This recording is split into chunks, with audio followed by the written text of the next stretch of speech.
conosco. Eu peço aos irmãos que abram as vossas Bíblias, por favor, no Evangelho, segundo escreveu João, no capítulo 17, do verso 20 até o verso 26. Evangelho de João, capítulo 17, do 20 ao 26. Que bênção, hoje nós temos o Cezinho aqui conosco. Prazer ter você, César. Deus abençoe. Você que está nos visitando a primeira vez, que Deus te abençoe, que você possa sair daqui alimentado com a palavra e com a presença de Deus, e que mesmo que você não fique conosco, mas que você tenha certeza que Deus está nesse lugar e que aqui tem homens e mulheres de Deus. Vamos ler. Diz assim a palavra de Deus: E não rogo somente por estes, mas também por aqueles que, pela sua palavra, hão de crer em mim, para que todos sejam um como tu, ó Pai, o és em mim e eu em ti, que também eles sejam um em nós, para que o mundo creia que tu me enviaste. E eu lhe dei-lhes a glória que a mim me deste, para que sejam um, como nós somos um, eu neles e tu em mim, para que eles sejam perfeitos em unidade, e para que o mundo conheça que tu me enviastes a mim, e que tens amado a eles como me tens amado a mim.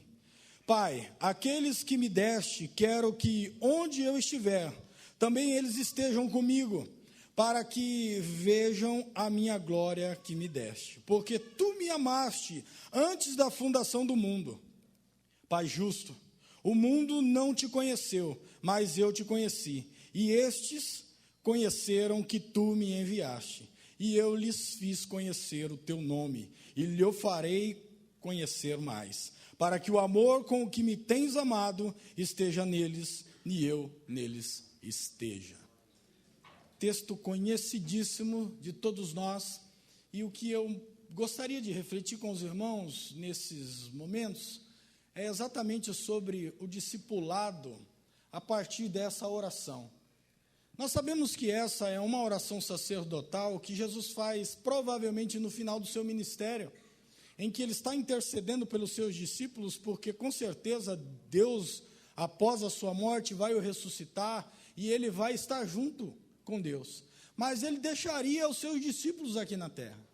E nós sabemos que nós temos sempre essa preocupação de que se nós não estamos, quem estará? E Jesus já tem esse desejo na intercessão de pedir para que Deus mande um consolador para a terra.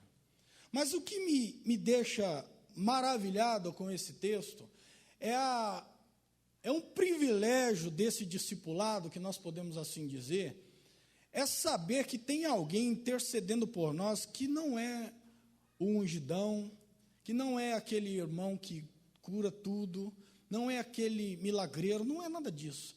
É simplesmente Jesus Cristo, que orou por você e por mim, nessa oração, mais ou menos uns 2000 anos atrás. Isso é um privilégio que nós, como os discípulos de Jesus Cristo, recebemos. E que, na grande maioria das vezes, nós não nos apercebemos disso. Porque Jesus é o nosso sacerdote. E a função do sacerdote é exatamente mediar entre nós e o nosso Deus, interceder por nós. É aquele que vai à presença de Deus em nosso lugar. E o Jesus, na sua morte, ele é aquele que nos faz em Cristo que Deus seja favorável para nós. E a oração é exatamente essa.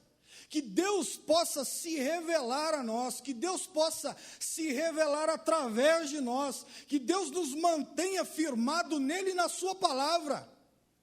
E não é uma oração, em nenhum momento aqui nós vamos ver que Deus diz assim: olha, eu vou orar por eles e eles serão abençoados, porque eles são meu filho e eu sou o dono do ouro e da prata, e eles vão ter tudo que eu tenho.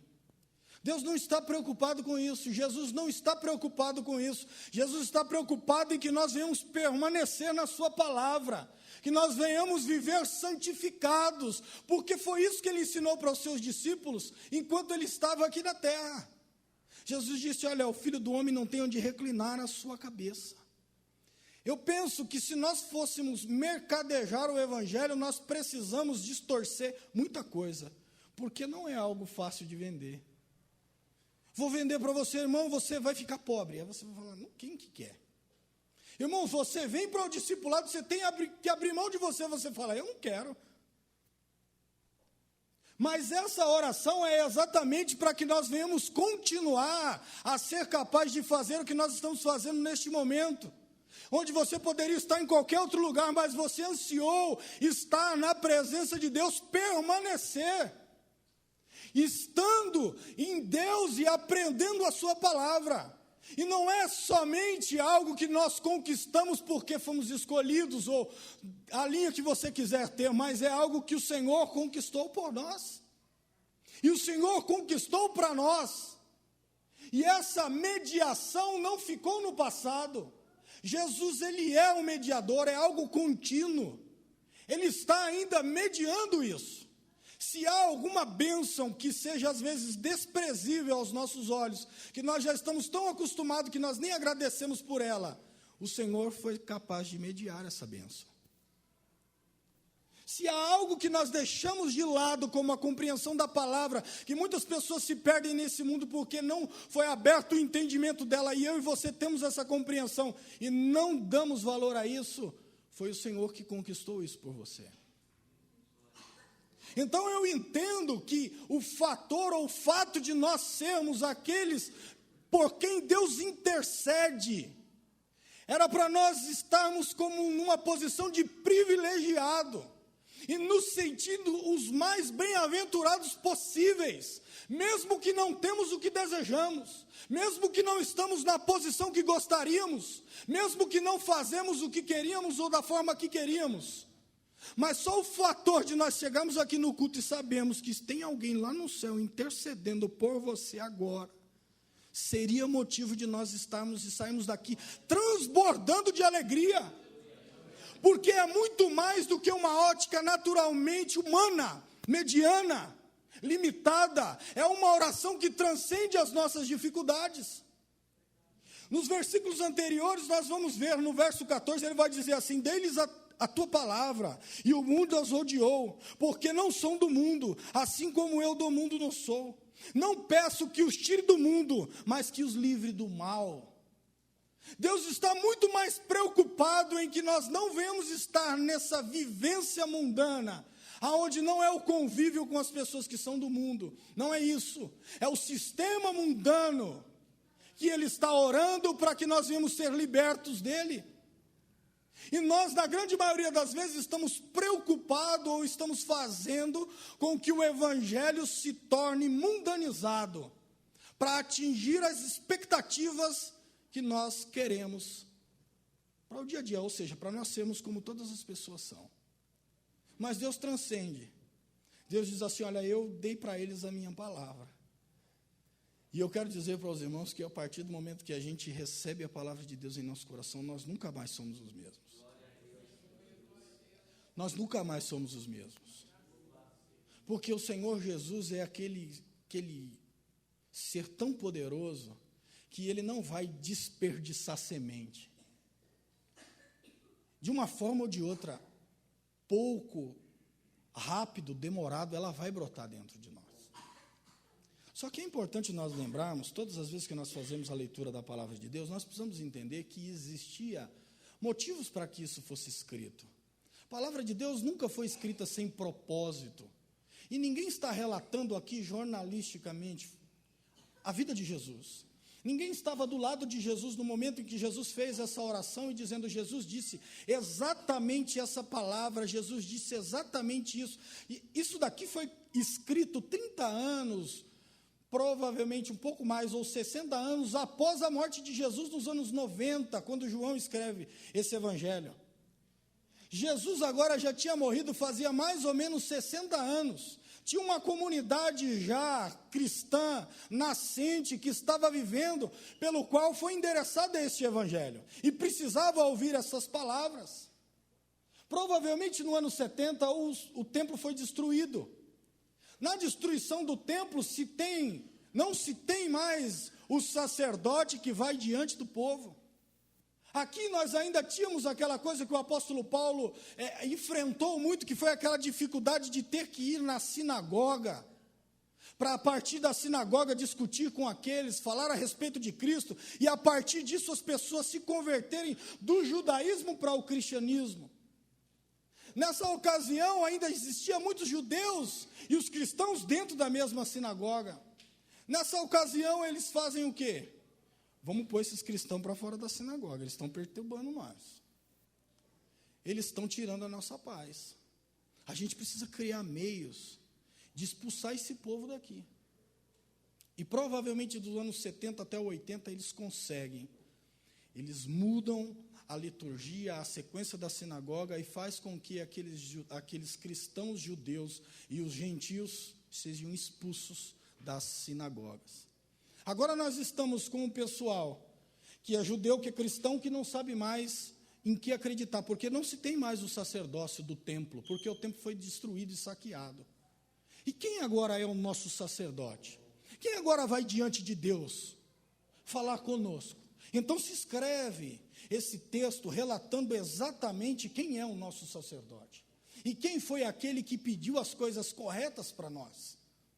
O que é mais interessante é que a gente vai ver saltar do texto a ideia de unidade. Dentro de uma comunidade que se tinha diversidade de pensamentos.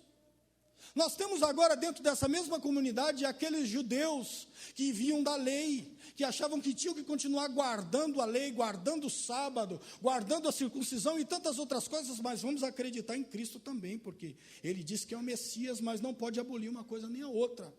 Nós tínhamos alguns discípulos de João Batista ainda, que não queriam mais acreditar em outra coisa senão em João Batista, que ele era o Messias e Jesus não era o Messias. Nós temos o grupo dos gentios estavam tudo dentro dessa comunidade. Imagina a briga que era.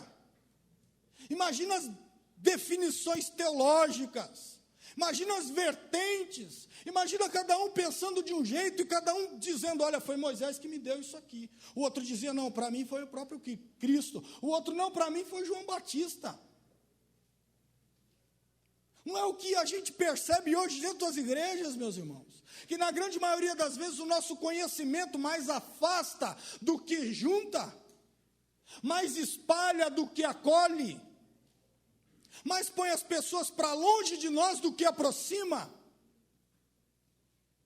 Eu vejo Jesus, através do apóstolo João, dando um conselho para essa igreja. Vocês precisam abrir mão dos seus partidos. Vocês precisam ser uma igreja, não ser uma igreja rachada. Nós precisamos olhar para o texto e entender que essa diversidade de pensamento, na verdade, era para nos unir e não para nos separar. Porque as peças diferentes que se encaixam e não as peças iguais. Então a nossa diferença de interpretação e de pensamento era exatamente para que eu me aproxime de você e consiga olhar para você em outra perspectiva. Mas qual que é o problema? Nós nos afastamos. Temos nós a linha mais tradicional, aí temos a linha mais pentecostal, que aí a gente já se choca, né? Não, pentecostal demais. Não, tradicional demais. Quando era para um animar o outro. A sua tradição traz para nós conhecimento, e o seu Pentecoste traz para nós avivamento, ânimo, incentivo, vigor, força, para quê? Para a gente continuar junto. Mas na grande maioria das vezes, o discipulado que nós estamos envolvidos diariamente faz com que nós não queremos mais estar junto. Jesus tinha 12 discípulos, e já tinha problema. Os caras estavam brigando entre eles. Ô Jesus, coloca um de um lado, da direita, e outro na esquerda. Chegou a tão ponto que esses dois mesmos camaradas, perceba, meus irmãos, os discípulos de Jesus não tinham nenhum adolescente, não. Jesus provavelmente era os mais novos. Aí os caras vão diante da mãe. Veja onde chega. Esses dois camaradas chegam em casa, bicuda a mãe, fala, ai, filhinho da mamãe, o que foi? Ai, Jesus não concedeu sentar do lado direito, nem do lado esquerdo. Aí vai a mãe, não, eu vou lá conversar com o mestre, para o mestre colocar você lá do lado. Olha onde a gente chega. Olha só um negócio desse. Vai lá a mãe dos marmanjos conversar com Jesus para pôr um de cada lado. Aí Jesus tem que chegar. Jesus podia chegar e, né? Mas Jesus não. Jesus fala, olha, não compete a mim fazer isso. Quem vai sentar à minha direita ou à minha esquerda é Deus que vai definir isso. Mas quando era para eles fazerem diferente. E essa ocasião aqui não é no começo do ministério. Essa ocasião já está no fim do ministério. Após a ceia que começa essa briga, esse racha entre eles. Mas aqui a gente vai perceber que Deus diz assim, olha, vocês precisam ser um. Vocês precisam pensar da mesma forma. Não é só isso. Vocês precisam ir para o mesmo lugar. Não é só isso. Vocês precisam ser um, como eu e o Pai somos um. Agora a gente tem um problema sério para imitar essa unidade. A gente tem um problema sério porque essa relação de Deus e Jesus é uma perfeição tão linda que o nosso pecado nos impede de ser uns com os outros. Aqui é um amor perfeito derramado sobre os corações dos irmãos, que fazem com que as nossas diferenças não nos afastem, mas nos aproximem. E o que é o discipulado? Aquele que quer vir após mim, tome a sua cruz, negue-se a si mesmo e siga-me. A partir do momento que eu aceito o discipulado, o que eu vou fazer? Eu estou dentro de um grupo, um colégio apostólico, os 12. Agora nós estamos já no colégio, a igreja. Era para que isso me unisse, era para que eu visse em mim o meu problema. E disse, meu irmão, você me perdoa? A minha palavra está te ofendendo? A minha postura está te incomodando? A gente pode mudar. Eu estou sendo áspero. Oh, irmão, me perdoa. Porque a palavra de Deus vai dizer nesse versículo que a gente precisa ser um.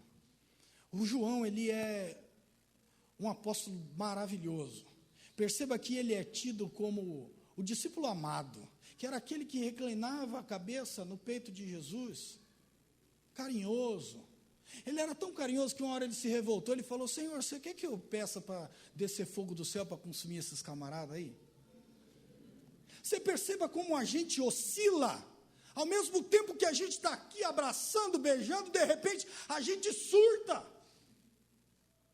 Dá um surto no camarada, mas você era tão bonzinho, tão amável, e se quiser a gente mata. Se Jesus falasse, então pede, vai descer fogo do céu, queimava os camaradas, e agora? Perceba como que funciona a nossa pecaminosidade, que hoje nós estamos aqui num vínculo maravilhoso, e não precisa uma palavra para alguém dizer assim, se fosse eu não ouvia isso aí de boca calada, não. Por quê? Porque perdemos a unidade. Quando você ofende alguém, você não se sente ofendido. Se você é o mesmo corpo ao ofender alguém, você se ofende, porque você sente a dor da pessoa. Quebramos isso aonde? Na queda. Naquela velha fala, foi a mulher que o Senhor me deu. Ali o problema. Foi ali o problema, por quê? Porque quebrou, não era um, essa é carne, da vossa carne, e osso, vosso, agora o que é? Foi ela, rachou, quebrou, o que era um não é mais um, e o que o discipulado vem trazer para nós? Trazer o quê? A unidade de volta, a ideia de entender que mesmo que somos diferentes, nós precisamos ser um.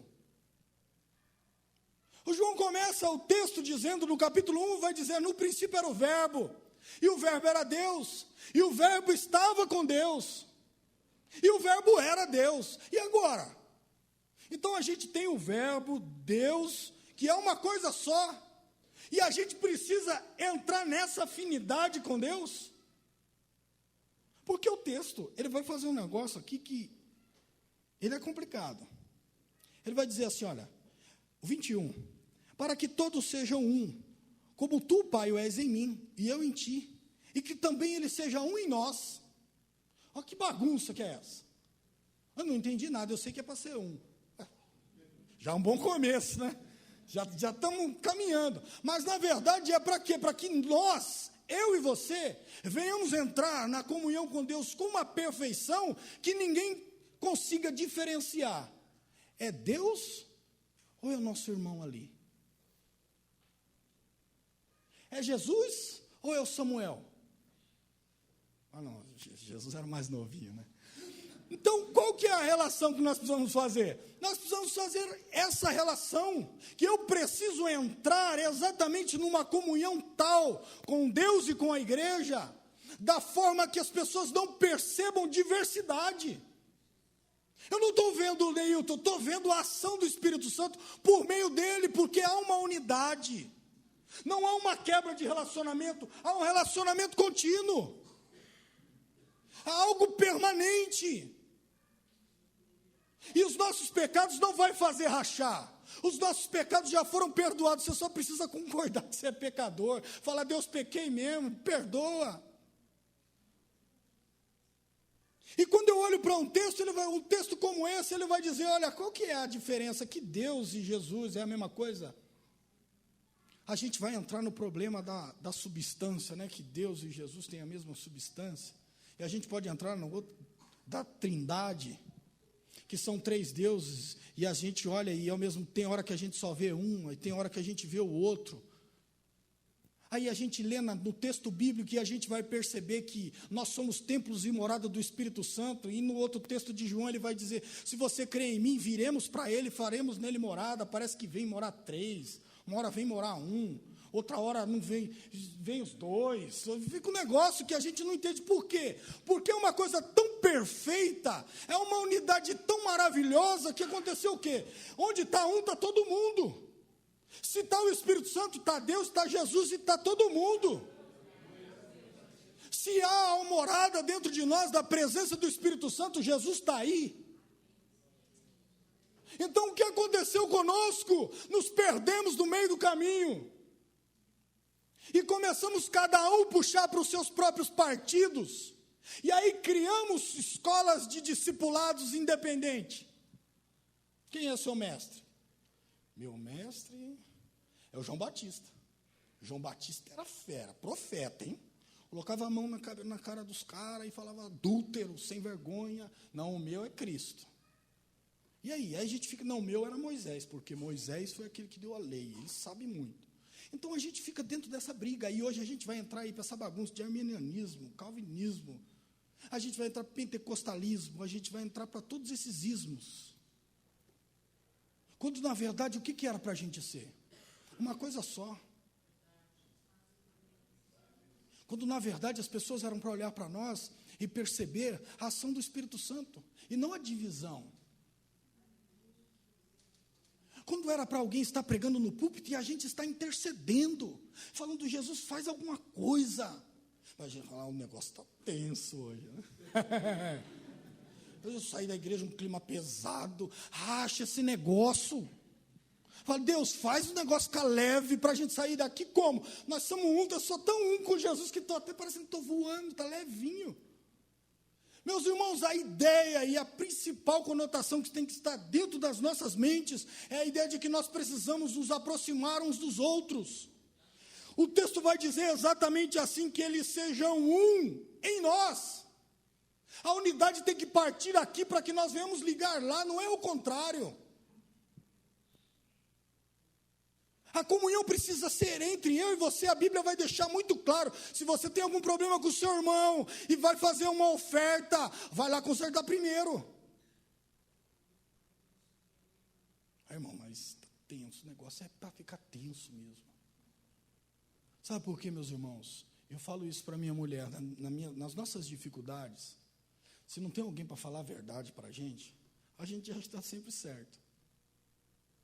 Tem algum problema? Não, está tudo beleza, está tudo certo. As irmãs falaram de milagres que Deus pode, que Deus faz, mas a gente acredita que Deus faz milagres, acredita. A gente acredita que Deus cura, a gente acredita em tudo isso. Mas você quer ver uma coisa que ninguém ora nunca mais? É para a gente ser um.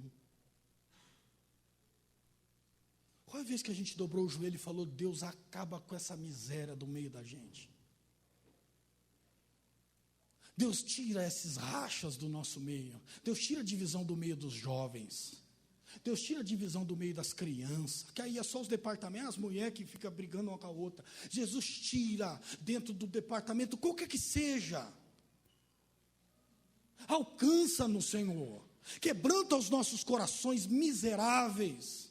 Faz algo para que a gente venha a ser capaz de ser um, em vez da gente querer ser cada um individual. Eu preciso estar ligado no corpo, porque é o corpo que dá vida. Se você desligar do corpo, você vai ficar sem vida e morre. Corta o dedo e deixa ele lá para ver se ele vai ficar se mexendo sozinho. Ele vai morrer, apodrecer lá. Então, meus irmãos, vamos nos ligar uns aos outros, porque a vida está na nossa comunhão, na nossa unidade. O Espírito Santo não habita aqui, habita ali, não, o Espírito Santo habita em nós. A unidade, porque há o mesmo Espírito, há o mesmo sangue que perdoa pecado, há o mesmo Jesus, há a mesma redenção, há a mesma ação do Espírito Santo. Não existe outras coisas para nos unir a não ser essa. E aí ele vai dizer exatamente por que há esse vínculo. Porque há um amor entre eles. E porque eles nos amaram, eles querem nos chamar para essa unidade. Não é beleza, não é habilidade, não é capacidade, não é destreza, não é nada. É porque o Senhor me amou. Ele me amou com o seu imenso amor.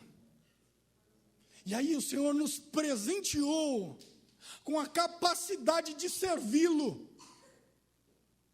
Aí com os dons que todos vocês têm, de interceder, de louvar, de tocar, de ministrar, de abençoar os irmãos com uma devoção, de fazer tantas coisas com uma visita e tantas outras coisas. Mas olhe para o texto, e o texto vai dizer assim, olha, o 21 ainda, que também eles sejam em nós, para que o mundo creia que tu me enviaste. Então, parece que existe uma condição para que a gente revele Jesus Cristo no mundo. Parece que Jesus está dizendo assim, se vocês não tiverem unidade em vocês, as pessoas não vão acreditar que Deus me enviou. Por quê? Porque eles vão dizer assim, é mais uma filosofia, com tantas vertentes. É mais um estilo de vida que alguém inventou, e eles aí deificaram Jesus Cristo, porque Jesus Cristo era um homem normal. E essa crítica começa no século XIX, com o iluminismo. E aí eles desbancam Jesus e vão dizer, olha, Jesus foi um revolucionário frustrado, que veio implantar o reino, mas não conseguiu. Aí eles fizeram o quê? Pegaram Jesus e esconderam Jesus. Fizeram a morte fingida, e depois apareceu Jesus, que não morreu coisa nenhuma e muito menos ressuscitou. Por que isso? Porque nós não demonstramos com as nossas vidas o discipulado que o Senhor Jesus propôs para nós vivermos. Permita, meus irmãos, que hoje algo diferente aconteça conosco. Meus irmãos, nós precisamos uns dos outros. Nós somos interdependentes. Você quer ver uma coisa? Vou usar o César aqui como exemplo. A gente precisa da habilidade do César. O César é um excelente mecânico. E se ele não fosse especialista nessa área, o que a gente ia fazer? Aí ia procurar outro. E se uma hora não tivesse outro para achar? O cara falando, não te conheço, não sei nada de você, por que eu vou fazer o seu serviço? Aqui dentro da igreja. Quantas das vezes, irmão, eu não tenho necessidade financeira nenhuma, viu? Não vem com essa conversa não, beleza, não tem, glória a Deus, Deus te abençoe. Mas não são essas só as nossas necessidades, são? Quantos milionários aí estão dando tiro na cabeça? Nós precisamos de afeto, meus irmãos. Nós precisamos de calor humano. Nós precisamos de vida. Nós precisamos de pessoas que nos estimulem. Irmão, você está fraco? Vem aqui, ó, apoia aqui no meu braço, porque aqui a gente vai junto. Se você cair, eu vou cair junto, mas nós vamos levantar junto também. Meu irmão, você precisa de uma palavra. Olha, eu ainda estou novo na fé, mas eu vou te levar para um camarada que ele conhece. Ele vai tirar essa dúvida sua. Meu irmão, você está com um problema onde dentro do casamento, eu te apresento o Samuel. O Samuel é o cara aqui na igreja que cuida dos casais, conversa com ele, vai te dar um conselho. Irmão, nós somos essa engrenagem que, de acordo com as nossas dificuldades, nós vamos se ajudando mutuamente. E não pode quebrar dente da engrenagem, não pode escapar, ela precisa estar perfeita, em perfeito funcionamento. Como um corpo, uma mão machuca a outra, mas não nega ajuda. Quantos de nós cortamos o dedo, mas a mesma mão que corta é a mão que cicatriza, é a mão que põe o remédio. Meus irmãos, então, se há porventura entre nós alguém que está com uma enfermidade na alma por causa de problemas de relacionamento, permita que o Espírito Santo hoje cure você, meu irmão. Permita que Deus te dê vida hoje de volta. Se a vida porventura tem se esvaído nessas suas dificuldades de relacionamento, porque, pasme, meus irmãos, ainda existem problemas assim. Fala, irmão, existe muito, porque nós julgamos as pessoas a partir de nós mesmos. Não, mas fulano passa por isso, passa. Eu quero dizer para você que eu passo também. E se não é minha mulher para puxar minhas orelhas de vez em quando, a gente se perde no caminho. E eu quero louvar a Deus, meu irmão, porque nós temos aqui amigos que também puxam a nossa orelha. Por isso que eu puxo a de todo mundo também. Só para dar o troco, né?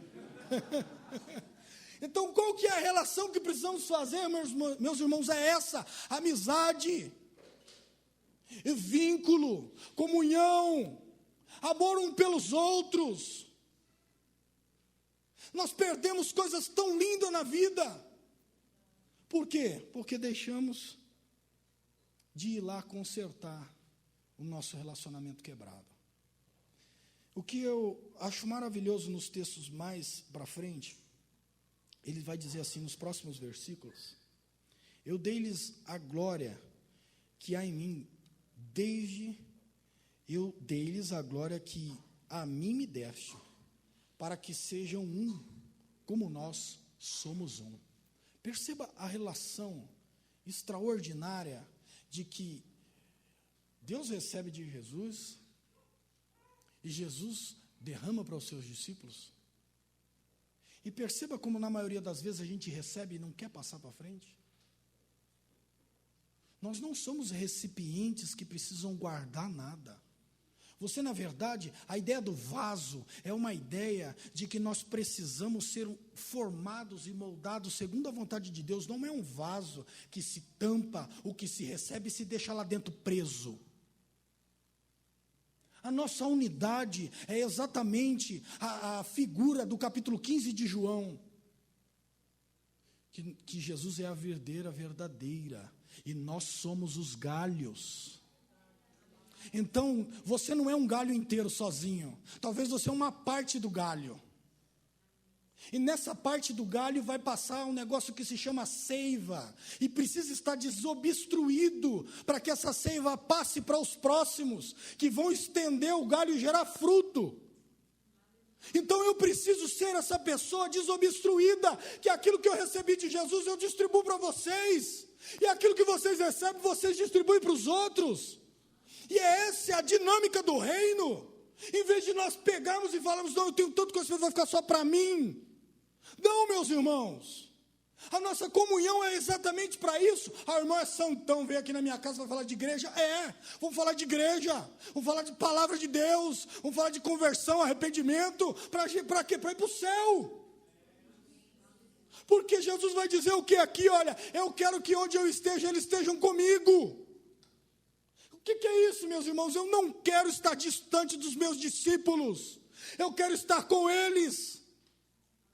E o que é isso como igreja? Nós temos que querer estar juntos, porque somos nós essa videira que produz fruto, e fruto em abundância, meus irmãos, porque graças a Deus, Deus tem nos dado esse poder. Porque lá em João ele vai dizer o quê? Mesmo que a árvore esteja cortada, ao cheiro das águas, o que vai acontecer? Vai brotar. Então quem dera hoje, meus irmãos, se há algum ramo seco, que Deus não corte ele, mas que as águas passem e brotem muito. Em vez de nós ficarmos esperando o machado ser posto à raiz e ser jogado no fogo, ainda há esperança, meus irmãos. Ainda há algo que Deus pode fazer por nós, a fim de que nós venhamos frutificar. Mas, irmãos, eu me afastei, não importa, Deus te resgata hoje. Mas, irmão, eu não sou esse discipulado, eu não sei o que é isso. Vem para cá que a gente ensina. Que nós estamos no processo também. Qual é a relação que nós temos que fazer? Nós queremos estar com Cristo. E o que eu acho mais extraordinário dessa mediação é que tantas coisas como o sacrifício de Jesus fez, tem efeito eterno. As coisas que Jesus fez como mestre têm efeito eterno. Mas existe uma coisa que Jesus está fazendo de contínuo, é interceder. E se eu sou um discípulo que quero ser igual ao meu mestre e não intercedo, está faltando alguma coisa. Porque Jesus abre o caminho para quê? Para que eu faça o que ele faz. Porque Pedro vai dizer, vós sois geração eleita, sacerdócio real, ou seja, é você o camarada que vai interceder. É você, a irmã, que vai dobrar o joelho por nós. A irmã não sei pregar, então ora por nós, pelo amor de Deus. Para quê?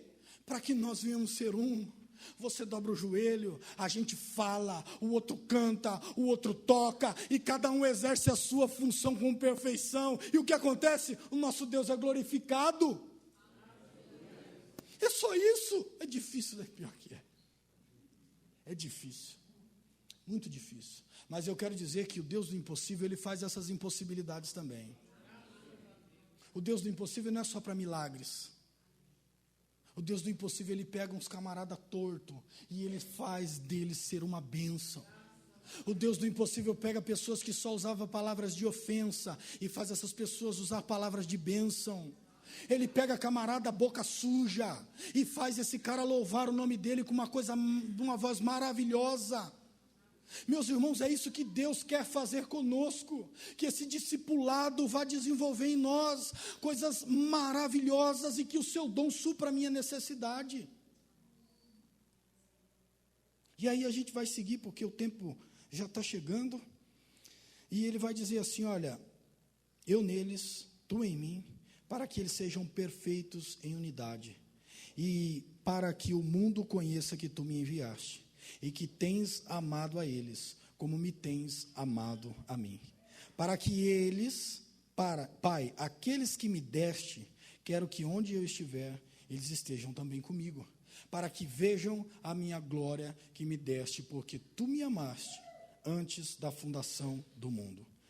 Pai justo, o mundo não te conheceu, mas eu te conheci, e estes te conheceram, que tu me enviaste a mim. Meus irmãos, essa relação de conhecimento de Deus não é algo somente falado. Tem pessoas por aí que sabem de tudo que a gente sabe. Tem pessoas por aí que leram a Bíblia muito mais vezes do que a gente. Mas o Senhor Jesus não lhes abriu o entendimento.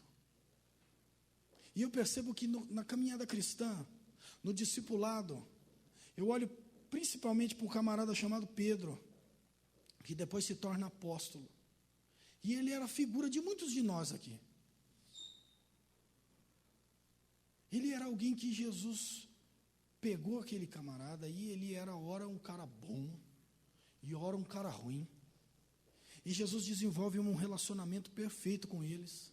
E no meio desse relacionamento, o Pedro está ali despontando. O que o povo diz que eu sou? Sou Cristo, vindo de Deus.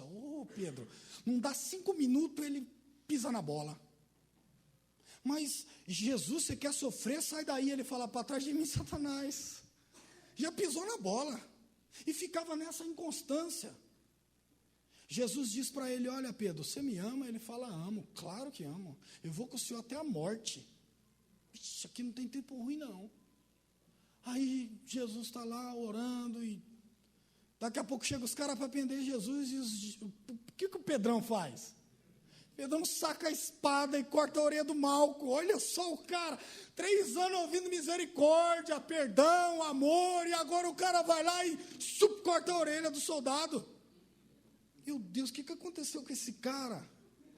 Jesus olha, Pedro, guarda a espada, porque senão você vai ser ferido pela espada também. Cola a orelha do Malco e vai. Se entrega, morre. E aí o Pedrão nega Jesus 3 vezes. Pior do que negar Jesus, ele volta para a pesca, né? Ele vai pescar de novo. Ah, Jesus morreu, agora eu estava esperando uma coisa dele, ele não vai fazer, o que eu vou fazer? Ah, vou cuidar da minha vida, né? E aí o que acontece? Jesus ressuscita. E agora Pedrão vai conversar com Jesus, né? Jesus chega, meu. Ô Pedro, você me ama, Pedro? Nós falávamos isso no discipulado ontem. Jesus, Pedro, você me ama? Aí o Pedro, e agora? O que eu vou responder para Jesus? Aí eu te amo. Então você cuida dos meus cordeirinhos. Pedro, você me ama? Então apacenta as minhas ovelhas. Pedro, você me ama? Ele falou, ó, Senhor, é o Senhor que sabe se eu te amo. Eu vou fazer o que agora? É o Senhor que sabe. Porque quando ele disse lá atrás, você me ama, ele fala assim, você vai me negar, rapaz. Agora o que ele entendeu? Ele entendeu quem é Deus. Ele se rendeu e disse assim, olha, eu não posso provar o meu amor pelo Senhor sem que eu esteja cheio do Espírito Santo. Eu não posso provar o meu amor por você, por mim mesmo. Aí o que acontece? O Pedrão é cheio do Espírito Santo e se levanta para pregar. Só 3.000 almas se convertem. O Pedro vai para o templo, tem um aleijado lá na porta, ele cura o cara, mas 5.000 se converte. Escreve 2 epístolas e no final da sua vida, ele morre por Jesus, crucificado de ponta cabeça. E antes da sua morte, um pouco antes, ele vai dizer assim, olha, o Senhor não nos fez dignos somente de crer nele, mas de padecer por ele. Veja a concepção do camarada, como foi transformada, e veja a paciência que Jesus teve com ele. E por que na nossa unidade nós não podemos ter paciência? Por que nas nossas faltas nós somos impacientes? Quando nós queremos e precisamos que Deus seja paciente conosco. Então, quem dera hoje, nós devemos ser capazes de desfrutar daquilo que o Senhor prediz para nós, já numa questão escatológica, dizendo assim, olha Deus, eu quero que os meus discípulos estejam comigo, para desfrutar da glória que o Senhor me deu. Ou seja, que nós venhamos ir pelo mesmo caminho e receber um corpo glorificado, incorruptível, e ter acesso à presença de Deus e desfrutar da presença de Deus face a face. Não de uma questão por enigmas, e não por experiências dos outros, mas de um conhecimento pessoal com Cristo. O discipulado, o que é? Um relacionamento pessoal com Jesus. Se você tem um relacionamento distante de Jesus, chegue mais para perto. Se aproxime de Jesus. Se aproxime dos irmãos. Porque da mesma característica que os seus dons me aperfeiçoam, os meus defeitos te aperfeiçoam também. Os seus defeitos me aperfeiçoam também. Ou não é assim? A tribulação, ela produz a paciência é experiência, e a experiência é esperança. Se está gerando outra coisa, a gente precisa dar lugar para Deus. É igual minha mãe fala, dá lugar para Deus, menino. Precisa permitir que o Espírito Santo inunde os nossos corações, e o nosso eu fique jogado de lado. Se der para matar ele, vamos matar ele. Mas se não conseguiu matar ele ainda, então vamos renunciando ele devagarzinho, até a gente dar um fim nele. Então, meu clamor hoje, nessa noite, é que quem dera a Deus pudesse olhar para dentro do meu coração hoje. E pudesse tirar de mim toda a minha imperfeição, não a minha imperfeição, toda a minha hipocrisia. Estou falando de mim, não estou dizendo de vocês. Estou falando toda a minha hipocrisia. Para que eu venha dizer assim, ó, meu irmão, só porque eu não sou um, porque o problema é meu. A culpa é minha. A dificuldade é minha. Sou eu que ponho obstáculos. Sou eu que não quero. Sou eu que quero ser essa coisa individual mesmo. Porque eu vivo nesse mundo líquido, individual, cada um na sua, e eu quero viver o cristianismo assim, eu vou dizer para você, não existe esse cristianismo. Não é o cristianismo de Jesus Cristo. Você vai desembocar num céu errado. Então vamos hoje nos quebrantar, meus irmãos. Faça aí uma introspecção nesse momento e veja de verdade o que é que te impede de ser um. Quais são os seus problemas? Quais são as suas dificuldades pessoais? Quais são os seus conceitos errados? Qual é a sua arrogância ou a minha arrogância? Que está nos colocando num patamar de dizer assim, é ele que tem que falar comigo. Quando depois que Pedro negou Jesus 3 vezes, Jesus foi lá, não foi? Ou Jesus esperou o Pedrão ir lá? Jesus foi lá e falou, e aí Pedro, você me ama? Então vamos nos aproximar em vez de nos afastar. E quem dera nessa noite o Senhor faça com que a unidade comece dentro dos nossos lares. O relacionamento seu com a sua mulher, o relacionamento seu com seus filhos, o relacionamento com a sua família, que Deus comece restaurando lá dentro. Porque não adianta ser um na igreja e lá em casa não ser um. Não adianta ser um na empresa e com a sua mulher não ser um. E principalmente com os nossos filhos, que está bem parecido com Jesus Cristo, que tem a mesma substância. Nasceu de nós, faz parte da gente, precisa ser um lá também. Hoje é o dia de nós quebrarmos aquilo que nos afasta. E entender que o discipulado é comunhão, é relacionamento. E não é passe de mágica, e não é um título. Agora eu estou sendo discipulado. Melhorou? Ah, não, então não adiantou nada. Eu vou pedir aos irmãos que curvem a sua cabeça e vamos orar. Faça a sua oração individual aí, para que a gente pense a respeito de nós mesmos. Não pense a respeito dos outros, pense a respeito de você. Qual é o seu problema? Qual é a sua dificuldade? Qual é o seu problema em ser um com os irmãos? Qual é o seu problema lá dentro da sua casa com seus filhos, com a sua mulher? Porque se não tem relacionamento lá, não dá para ter aqui.